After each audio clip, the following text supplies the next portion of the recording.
റഹ്മത്തുള്ളാഹി തആല ബറകാത്തിന്. അതിന് മനോഹരമായൊരു വള അത്ഭുതാട്ടോ സലാത്തുൽ ഫാത്തിഹ. ഇതൊരു ഉമ്മ കൊണ്ടെത്ത അല്ലാഹു ബർക്കത്ത് ചെയ്യട്ടെ. എവിടുന്നാ വരുന്നേ? മലപ്പുറം അല്ലേ? ഇത് ആർക്കുള്ളതാ? ആർക്ക്? എത്തിമക്കൾക്കും പാവങ്ങൾക്കും അല്ലേ? എന്തെങ്കിലും വിഷമം ഉണ്ടായിന്?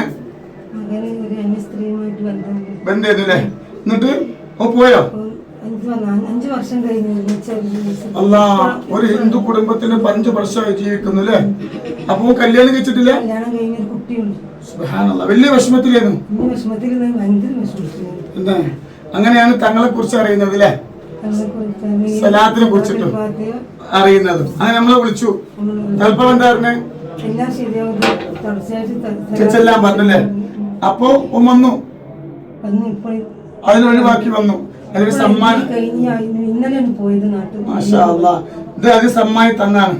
വേണ്ടങ്ങള് എന്റെ മോനെ കല്യാണം കഴിഞ്ഞിട്ട് കുട്ടികളുണ്ട്. അതിനൊക്കെ പെണ്ണിനെയും ചെക്കനെ ഒഴിവാക്കി, കുട്ടികളൊക്കെ ഒഴിവാക്കി അന്യമതത്തിൽപ്പെട്ടൊരു സ്ത്രീന്റെ ഒപ്പം പോയിട്ട് 5 കൊല്ലായി.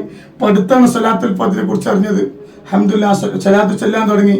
എന്നെ വിളിച്ചിരുന്നു, ഞാൻ പേടിക്കണ്ടെന്ന് പറഞ്ഞു. എന്നോട് പറഞ്ഞു, തങ്ങളെ ഒരു പിരിഞ്ഞാല് ഒരു വള തരാട്ടോ. ഞാൻ പറഞ്ഞു, പിരി, നിങ്ങൾ പേടിച്ചണ്ട. അൽഹംദുലില്ലാഹ് പൊന്നു മോനെ അതിനെ വിട്ട് ഒഴിവാക്കി ഉമ്മാന്റെ അടുത്തും പെണ്ണുങ്ങളെത്തുക്കും വന്നു. അതിൽ കൊടുത്തു തന്നതാണ്. സലാത്തിന്റെ പവറാട്ടോ. അല്ലാഹു ബർക്കത്ത് ചെയ്യട്ടെ, അല്ലാഹു ബർക്കത്ത് ചെയ്യട്ടെ.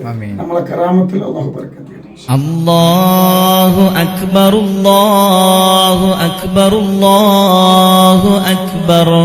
ലാ ഇലാഹ ഇല്ലല്ലാഹു, അല്ലാഹു അക്ബർ, അല്ലാഹു അക്ബർ വലില്ലാഹിൽ ഹംദ്.